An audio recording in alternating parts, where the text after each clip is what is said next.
got a busy day today. Sun coming up to the east. It's gonna be a nice clear day.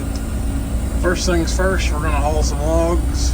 Then we've got to load some flatbeds later this afternoon.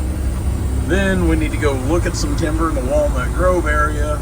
Then after that, it's back to running the night shift in the Western Star trucking logs. I was wanting to cut a few more this morning, but I think with this last little bit of cold weather we had last night, a little freeze up this morning, we got one place that we just need to go first thing, get some logs out while that ground's still a little firm and crusty before it just turns to slop and thaw. Well, this is where it all starts every morning, where the greatest minds in our city and county meet, come together, solve and discuss the world's problems. Then we have to go to work. First things first, we're going to push these logs up so I can pull them alongside and load. We're kind of got a window here we're racing this morning. So once the sun starts beating down on this field, it's going to start getting a little greasy. Star car's just sitting here waiting to load. We've still got a few more to get out over here, which I don't know if I'll get those today or not. Not having my truck, I don't have any of my gear, my saws, my chaps, my hard hat. So I really doubt I do any kind of cutting.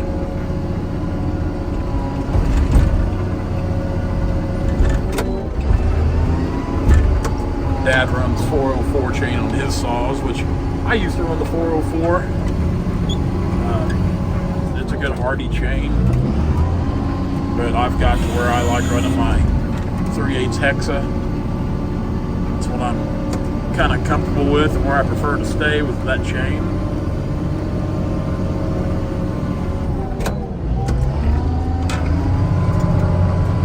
Back up here, we're all over the place, I know. We'll see if we can push them up the other way real quick. Alright, we're all pushed up here. Back here out of the way. Just leave this skidder running. Burn this cheap diesel fuel. Make sure we got the heat on here. Yeah, we'll turn it down. Well, now we'll leave it alone. We'll leave it alone. Leave it alone. Very indecisive. So Dad's drove around the field there to kind of scout and look for trees like Dad likes to do, which I can't remember if there was anything else on around there. It seems like there was. I don't remember. That's why Dad going to do it. Yesterday's video, I said something about wind shake, and I realized last night after I got done trucking that I never did touch on this log with wind shake. So here's kind of what we're looking at. Let me get down here. You see these rings right here? That's bad news. There, here, there. The closer they are to heart, the better. So this isn't good, but this is better having them here than it is way out here. So basically what happens when they saw this log, these boards will fall apart because that shake ring will just, the grain won't hold together. And looking at this the last few years of its life, it's been kind of a slow grower there. Looks like it had some good years. People talk about 200-year-old trees and stuff like that around here. Probably not so much. I'm not saying there might not be an old straggler tree every now and then, but for the most part, these trees are really not that old. They grow fairly fast. But that shake ring, that definitely hurts the value. And like this tree here, it's got an old lightning scar on it anyway, which I don't think that's our problem with the shake ring. I was talking to Dad about this yesterday, about these logs being shaky, which I think that's the only one out of this set that I've seen that had shake in it. This one here, what's that going on? Nothing. Good butt log there.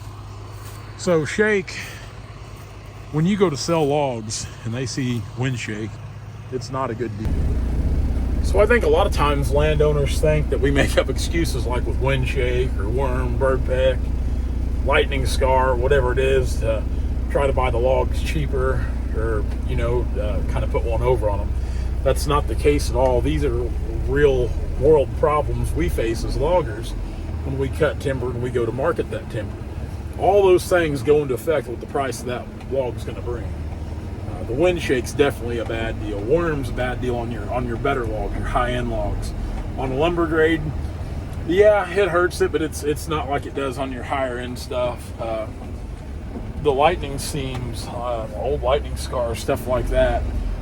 We don't like to see that stuff either, and you never know how bad that's going to be. There's times that you can see a bad scar, and you're like, man, this thing's going to be just horrible, and it actually cuts out pretty good. And then there's times like, well, that scar ain't that bad, and it's in the wood terrible. I mean, there's cavities in the wood, so there's a lot of things, a lot of factors that go into, and it's not just walnut. It's our white oak. It's a lot of our stuff, our ash. And, we see a lot of glassworm in our ash. Just a lot of different things. These are things you face just because you see a tree like that's a pretty tree. Doesn't mean that's going to be a good high dollar tree. You got to get that thing on the ground a lot of times, just open it up, see what it looks like, see what the stump looks like, see what it cuts off, what it looks like in the top. Because there's times we've seen clear stumps. You get up 10 or 12 foot, you get up there and it cuts wormy or it cuts shaky. So you just never know what these trees are going to do sometimes. It's a mystery and it's a guessing game, and you just kind of do your best to analyze the situation, use experience. Like for us, working different areas, this area over here around Liberal, Bernal, through here, a lot of this timber is prone to being shaky over here. And just like on this part of the farm we're at, up here where we're at now, it's cut a lot shakier up here than it did, a mile and a half to the south on those bigger trees. And a lot of that I was telling Dad, the soil up in here on this creek seems to be a lot more sandier. There's a little more black dirt, stuff like that, where we started on this job, and we didn't see that shake like we did here where all the sand is. Now, I'm no scientist or tree expert. I just try to pay attention to things as I see it throughout the years, but it seems like when we're cutting on creeks or places where it's real sandy, that shake's a lot more prone to be. We are loaded. Going to get this thing out to solid ground, and Dad and I are going to go for a little walk. He thinks he sees some trees, and we will definitely want to make sure, like I told him, I wanted to get this thing up here by the road because the sun's already beating down on this. And all it takes is just to get a little bit greasy coming out of there, because we had to come up a little bit of an incline. I don't think it'll be too soft around this field, although I do feel little soft spots. I'm going to give her the beans. Oh yeah, that's a soft spot. So never mind. You can kind of see there in the rear view. We'll get out here, get this thing where we can get her out and get on home with it. Dad said he wanted to cut a few trees, so we're going to cut a few trees. Glad that Dad still likes to do it and wants to do it. If that's what he wants to do, I don't ever try to stop him from it. I'm just happy he still can. We've got a pretty good drag in the gravel here. Snake around him here. We're just going to take these on up to the truck. Make sure I don't hit his truck. That way, these will be out. Now, Dad did inform me that they are calling for up to 2 inches of rain starting Tuesday, so scramble, scramble, scramble. I'm down here in the Walnut Grove, Missouri area, looking at some timber, and I didn't know where I was going until the day when the lady sent me her address, and it's a place I've drove by countless times and never even thought anything about it. And I've drove by this tree I'm getting ready to show you countless times. I never even paid attention to it, really. That is a hog. I just went over there and looked at it, and that tree's well over 30 inches. It's not a veneer tree. It's just a big, rough lumber tree full of worm, but a big tree nonetheless. Got some old lightning scar up there in the top. It's not showing anything down below. It's got some dead limbs. You never know how something like that's going to cut. But big tree, big tree. There's some big trees in here. Like I said, just a piece of ground I've drove by probably literally thousands of times, because this is how I usually go to Springfield. I never even thought anything of it. And there's some good young walnut in here like this. This is probably a 12-inch tree. Good young tree. Several down here in this little draw. Here's another one. This got to be cut. He's probably 16-inch tree. Rough lumber. Dead limbs at the top. Kind of interesting stuff for sure. You never know what you're going to get into when you're looking at timber. I told my dad today, anytime I come down this area, it seems like we always run across some bigger trees, and definitely that. There's about a 20-inch tree right there, maybe 19. Good piece of wood right here on the highway.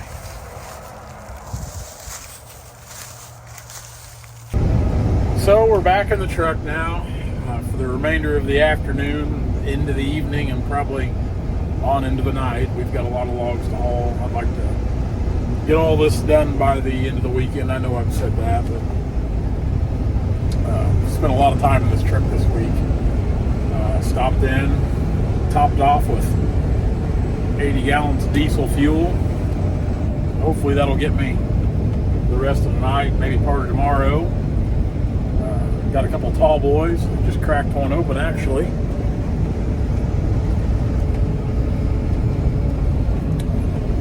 Tin 2 and 4. And other than that, we've got 95.9 The Ranch on the Bluetooth radio here in the truck, so we're listening to that good Texas country music. So we're going to get on down the road. We're following a milk wagon here. He's loaded pretty heavy because he's going pretty slow. He's got 4 pusher axles on the ground, not counting his 2 drives. So it always amazes me how many axles those milk wagons.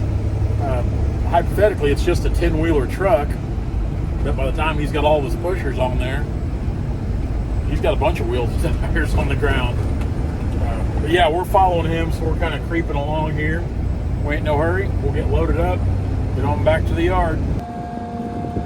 Another one loaded up. We'll get her glued down and come back and get another one. We still got a lot of daylight. Probably just an hour and a half, maybe 2 hours anyway. There's up right there. Okay. The old pile's dwindling pretty fast, which is good because I've had about all the super trucking I want for a while. This is the 3rd load today. Of course, we're running at night now. We're gonna get these guys loaded, then of course go home, get them kicked off, and I think I might have another load left in me before the night's over. Look here. Yeah, that's the way it's supposed to be. Levers up. Now I actually kind of enjoy hauling at night, trucking at night. For me, it's kind of, that drive time's kind of relaxing. It's kind of where I can unwind a little bit, just kind of be with myself and my thoughts. Just kind of going from A to B. Granted, now I say that because I don't have to drive a truck all day, every day for a living, but for me to drive this truck to haul logs, it's kind of enjoyable. That is a thing of beauty. Like a spaceship or whatever. We'll go ahead and get some bark cleaned up, get it glued down. We're gonna get on the road. Guys, probably my last transmission of the video for the evening. Thank you all so much for watching. It means a lot. I'm sure we'll be back at it tomorrow. Still got a lot to do.